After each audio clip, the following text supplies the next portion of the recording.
వేసిన బంధం ఎపిసోడ్ 17 మనసు గెలిచిన క్షణం.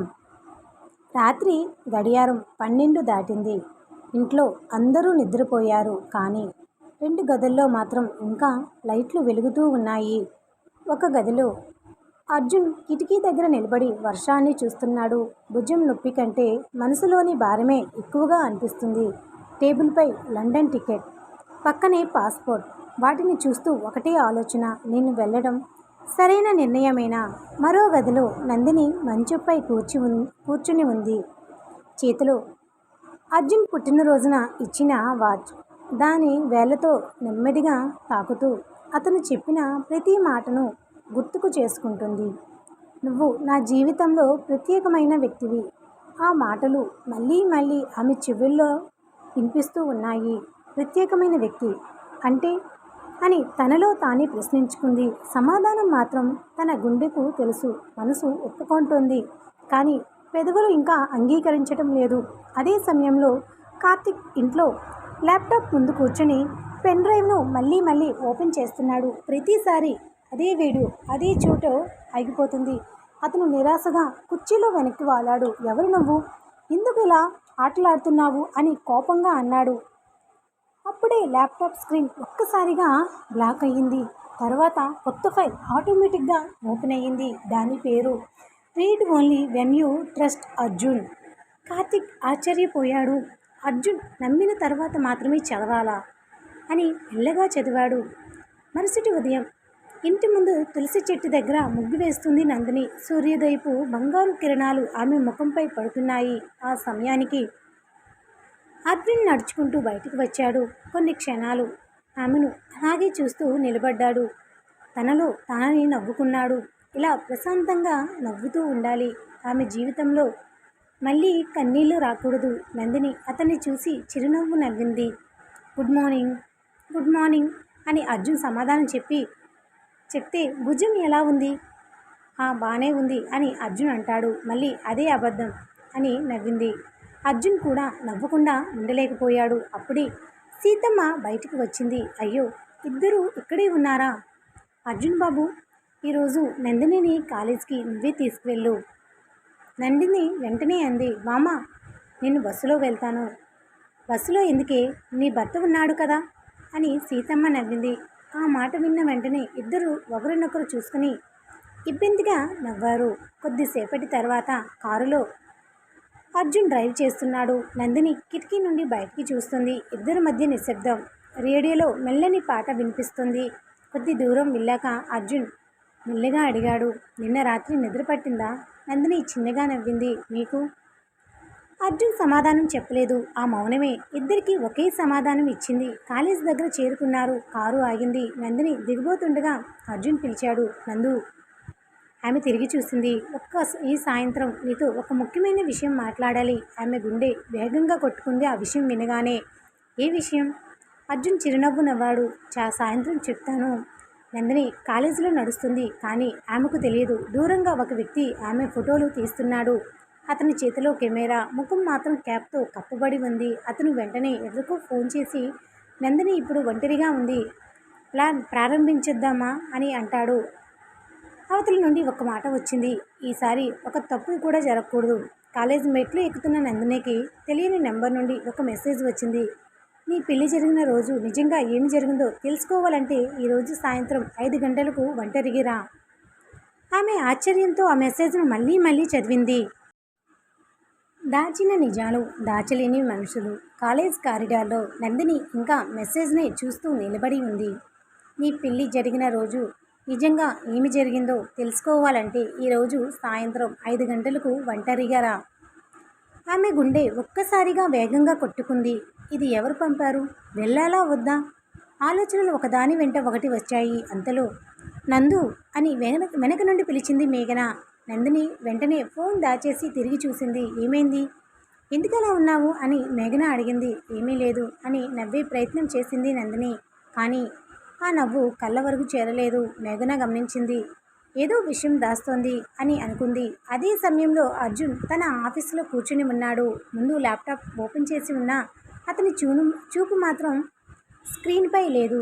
మనసంతా నందిని దగ్గరే ఉంది. అప్పుడే అతని ఫోన్ మోగింది. స్క్రీన్పై నాన్న. అర్జున్ వెంటనే కాల్ అందుకున్నాడు. చెప్పండి నాన్న. సాయంత్రం త్వరగా ఇంటికి రా. ఎందుకు? మాట్లాడాలి. ఏమైంది? అవతల నుండి చిరునవ్వు వినిపించింది. మేఘనకు మంచి సంబంధం వచ్చింది. అర్జున్ ఒక్క క్షణం మౌనంగా ఉన్నాడు. ఆ తర్వాత అతని ముఖంపై ప్రశాంతమైన చిరునవ్వు మెరిసింది. నిజంగానా? అవును. అబ్బాయి వాళ్ళు అమ్మాయి వాళ్ళు ఇద్దరు ఒకసారి కలవాలి అని అనుకుంటున్నారు. అర్జున్ కళ్ళల్లో తృప్తి కనిపించింది. దేవుడా, కనీసం ఆమె జీవితమైనా సంతోషంగా ఉండాలి అని మనసులో అనుకున్నాడు. మరోవైపు మేఘన ఇంట్లో ఆమె తల్లి ఆనందంగా చీరలు చూస్తుంది. మేఘన, అబ్బాయి ఫ్యామిలీ చాలా మంచిదట, నువ్వు ఒకసారి మాట్లాడి చూడు. మేఘన మాత్రం మౌనంగా ఉంది. ఆమె గదిలోకి వెళ్ళి కిటికీ దగ్గర నిలబడి బయటకు చూసింది. ఆమె మనసులో అర్జున్ జ్ఞాపకాలు మెదిలాయి. మన మధ్య ఏమీ జరగలేదు, అయినా మర్చిపోవడానికి కొంచెం సమయం కావాలి అని తనలో తానే అనుకుంది. అంతలో తలుపు తట్టిన శబ్దం. లోపలికి రా అంది. లోపలికి వచ్చిన అర్జున్ తల్లి. మేఘన ఆశ్చర్యంగా చూసింది. ఏం ఆంటీ మీరు? అర్జున్ తల్లి ప్రేమగా ఆమె చేతిని పట్టుకుంది. నీకొక మాట చెప్పాలి అమ్మా. జరిగింది ఎవరి తప్పు కాదు, కానీ జరిగిపోయిన దానికోసం నీ భవిష్యత్తును ఆపేయకు. మేఘన కళ్ళల్లో నీళ్లు తిరిగాయి. నాకు తెలుసాంటీ, ప్రయత్నిస్తాను. అర్జున్ తల్లి ఆమె నుదుటిపై చేయి పెట్టి ఆశీర్వదించింది. నువ్వు కూడా నా కూతురు లాంటి దానివే. ఆ మాట విన్న మేఘన ఆమెను హత్తుకుని ఏడ్చేసింది. సాయంత్రం 4 గంటలు. నందిని కాలేజ్ నుండి బయటికి వచ్చింది. ఆ మెసేజ్ ఆమెకి గుర్తుకు వచ్చింది. ఆమె ఫోన్ తీసుకుని అర్జున్ నెంబర్ ఓపెన్ చేసింది. కాల్ చేయబోయింది, కానీ మళ్ళీ ఆగిపోయింది. అనవసరంగా ఆయనను ఇబ్బంది పెట్టడం ఎందుకు అని అనుకుని బ్యాగ్లో ఫోన్ పెట్టివేసింది. ఆమె చేసింది అదే పెద్ద తప్పు. దూరంగా నల్ల కారు నెమ్మదిగా ఆమె వెనుక కదలడం మొదలుపెట్టింది. అందులో కూర్చున్న వ్యక్తి ఫోన్లో ఒక్క మాట చెప్పాడు.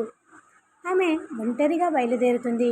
నందిని మెసేజ్లో చెప్పిన చోటికి వెళ్ళాలని అడుగు ముందుకు వేసింది. అదే సమయంలో అర్జున్ ఫోన్కు ఒక ఫోటో వచ్చింది. ఆ ఫోటోలో నందిని ఒంటరిగా నడుచుకుంటూ వెళ్తుంది. కానీ దాని కింద ఒక వాక్యం. ఈసారి ఆమెను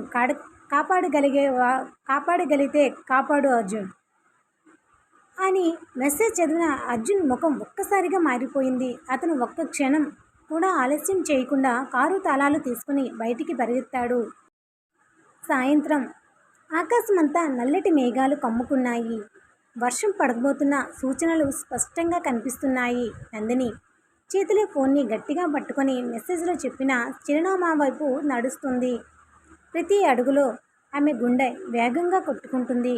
ఇది నిజమేనా, లేక ఎవరో నన్ను మోసం చేస్తున్నారా అని తనలో తానే ప్రశ్నించుకుంది. ఒకసారి అర్జున్కి ఫోన్ చేయాలని అనిపించింది. ఫోన్ తీసుకుంది. అతని పేరు స్క్రీన్పై కనిపించింది. వేలు కాల్ బటన్పై వెళ్ళింది, కానీ లేదు. ఆయన్ను అనవసరంగా టెన్షన్ పెట్టకూడదు అని అనుకుని మళ్ళీ ఫోన్ బ్యాగ్లో పెట్టేసింది. అదే సమయంలో అర్జున్ కారు నగర వీధుల్లో వేగంగా దూసుకుపోతుంది. స్టీరింగ్ను గట్టిగా పట్టుకున్న అతని చేతులు మనసులో ఆందోళనలు చెప్తున్నాయి. రవి పక్కనే కూర్చున్నాడు. అర్జున్ కాస్త నెమ్మదిగా, ముందు నందిని కనిపించాలి అంతే అన్నాడు అర్జున్. మరో మాట మాట్లాడలేదు రవి. మరోవైపు నందిని పాత గ్రంథాలయం వెనుక ఉన్న చిన్న పార్క్కి చేరుకుంది. చుట్టూ ఎవరూ లేరు. గాలి మాత్రమే చెట్లు ఆకులను కదిలిస్తోంది.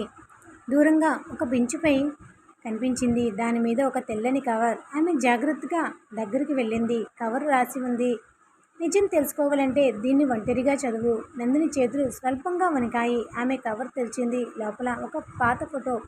ఆ ఫోటోలో పెళ్లి మండపం, అర్జున్, మేఘన మరియు వెనుక నిలబడి ఉన్న ఇంకొక వ్యక్తి. ఆ వ్యక్తి ముఖంపై ఎర్రని ఇంకుతో గీత గీసి ఉన్నాయి. ఎవరో ఉద్దేశపూర్వకంగా ఆమె ముఖాన్ని చెరిపేసినట్టు ఉంది.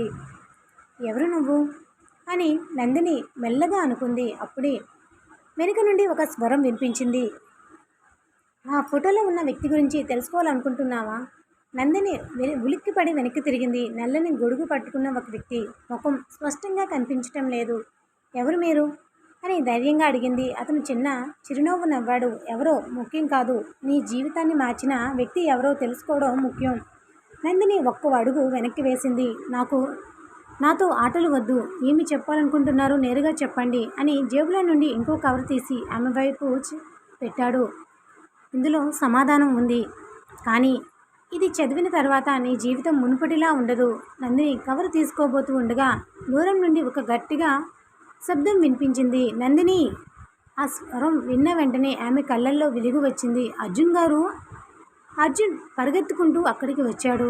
అతని శ్వాస వేగంగా ఉంది. కళ్ళల్లో ఆందోళన. బాగున్నావా నువ్వు? అని అడిగాడు. నందిని తల ఊపింది. నేను బాగానే ఉన్నాను.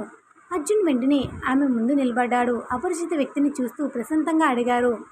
మీరెవరు? అతను నవ్వాడు. ఇప్పటికీ నువ్వు ఆమెను కాపాడుతూనే ఉన్నావు. అర్జున్ కళ్ళల్లో ఒక్కసారిగా గుర్తుపట్టిన భావం కనిపించింది. అంటే నువ్వేనా? అని ఆశ్చర్యంగా అన్నాడు. నందిని ఇద్దరి ముఖాలు మారడం గమనించింది. వాళ్ళిద్దరూ ఒకరికొకరు తెలుసా అని సందేశంలో ఆమె మనసు కదిలింది. ఆ వ్యక్తి నెమ్మదిగా తన గొడుగును కిందికి దించాడు. ముఖం ఇంకా పూర్తిగా కనిపించలేదు. కానీ అతను చెప్పిన ఒక్క మాట అర్జున్ను పూర్తిగా కుదిపేసింది. 10 ఏళ్ల క్రితం చేసిన ఒక్క నిర్ణయం ఇప్పటికీ నిన్ను వెంటాడుతుంది కదా అర్జున్? అర్జున్ మౌనంగా నిలబడ్డాడు. నందిని ఆశ్చర్యంతో అతని వైపు చూసింది. వర్షం ఒక్కసారిగా కురవడం ప్రారంభమైంది. ఆ వ్యక్తి చివరిసారి నందిని వైపు చూసి అన్నాడు. నీ ప్రశ్నలకు సమాధానాలు కావాలంటే ముందుగా నీ భర్త గతాన్ని తెలుసుకో అని చెప్పి వర్షంలో నడుచుకుంటూ చీకట్లో వెళ్ళిపోయాడు. నందిని నెమ్మదిగా అర్జున్ వైపు తిరిగింది. ఆమె కళ్ళల్లో ఒకటే ప్రశ్న. మీ గతంలో నాకు తెలియని నిజం ఏమిటి? అర్జున్ పెదవులు కదిలాయి. కానీ మాట మాత్రం బయటికి రాలేదు. అర్జున్ గతంతో నందిని జీవితం ముడిపడనుందా? అర్జున్ గతం ఏమిటి? గతం తెలుసుకున్న నందు నిర్ణయం ఏమిటి? కామెంట్ చేయండి. మీ అభిప్రాయాన్ని తెలియచేయండి. And like the video. Subscribe the channel.